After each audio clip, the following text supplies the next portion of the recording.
gamers and gamestresses. This is Chrolaw75, and I'd like to thank you for tuning into my channel, Chrolaw75 Reviews. On tap for today's show, we got a game that was released in 2010. Trinity Universe was developed by NIS, Idea Factory, and Gust. Now what they did in this game is they took characters from both the Disgaea and the Atelier franchises, kind of mushed them together along with a new cast of characters and came up with what I would like to consider a rather decent JRPG. Now because this game is so long due to the fact that it has two different campaign modes, I, for the sake of brevity, have decided to only look at the first one today. Are you ready? As soon as the intro rolls and you decide to start a new game, you'll be given the option of choosing which playable character you wish to begin the game with. The Demon Dog King Kanata, which is recommended for first-time players due to the fact that you gain access to the Monster Coliseum pretty early on, or Rezilia, the Valkyrie. Now this character is recommended for intermediate to advanced players. For the sake of this review, I chose to go with Kanata, the Demon Dog King. You know, I wonder if he's related to Inuyasha. You know, the whole demon dog thing? Anyway, after making a selection, you're treated to yet another little cutscene where we get to see all kinds of odds and ends drift by pretty randomly behind a nice backdrop of outer space. Actually, what we're seeing here is a bunch of junk that's being sucked in by the Nether Universe. Junk that Imperia, the royal capital of the Nether Universe, could really do without. So why is this important? Because as the Demon God King, it's your job to put an end to and repel this junk from your realm. So how to do this, you may ask? Well, apparently there's a ritual that turns you into a Demon God Gem, whose sole purpose is to stop the debris from destroying the kingdom. Kanata has other plans, however, and with a little bouncing around and word altering, instead becomes the Demon Dog King.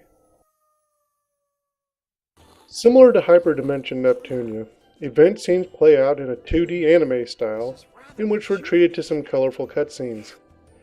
There is limited animation, such as breathing and slight movement of the character models, but for the most part they remain static. The story is written rather well, and it doesn't take long to get a feel for each person's distinct personality.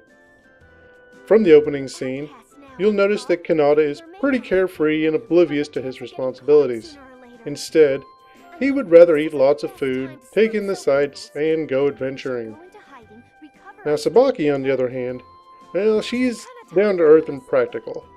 As the loyal retainer, she cares about Kanata, but grows frustrated at his lackadaisical approach to everything. She decides to help him out on his quest to save Imperia, preferably using a different method other than the gem option. So after putting their heads together, they decide the best way to do this is to visit the larger floating eyesores and, destroying their gravity cores, repel them from the immediate space.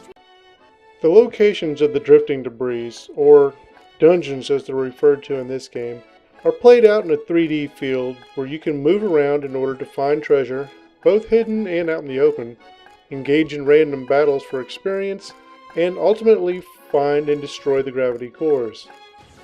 The random battles pit you against, you guessed it, random enemies. Your party begins on one side of the screen and your opponents on the other. Now, depending on which attacks you use, whether it be a powerful single attack or a magical attack that damages all enemies on screen, you can perform skill attacks that deliver a bit more damage.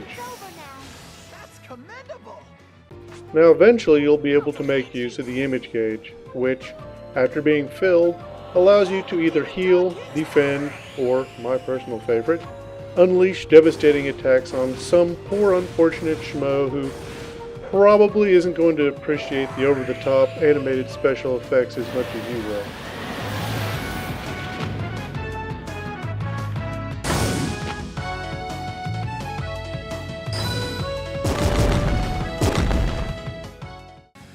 Between events and dungeon crawling, you can visit the all-encompassing shop to buy and sell goods, take a break at the end to heal damage taken, anchor specific drifting objects you don't want floating away, or simply check your unlocked artwork in the gallery.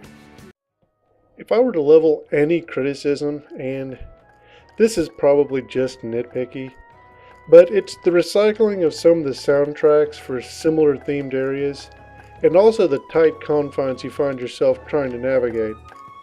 I almost felt claustrophobic in some cases. Minor stuff, really, but worth mentioning regardless. So there you have it, guys. We kind of looked at the game, we looked at some of the graphics, the sound, we went through some of the plot, and now it's that time in my program where I pose the question. Is this game worth your time? I would say yes, especially considering it's really not that difficult to find, and it's really not that expensive to pick up on eBay. But there really isn't an excuse to at least give it a go. There's a lot of gameplay, solid gameplay to be had, and really you'd be missing out if you passed it up. You know, it's kind of a cross between Hyperdimension Neptunia and Neptunia MK2, which, you know, considering it's actually older than both of them, it's, you know, kind of a forward-thinking game. At least I thought so. Anyway, that's all the time we got for today, gamers and gamestresses. I thank you for tuning in, and I hope to see you again soon.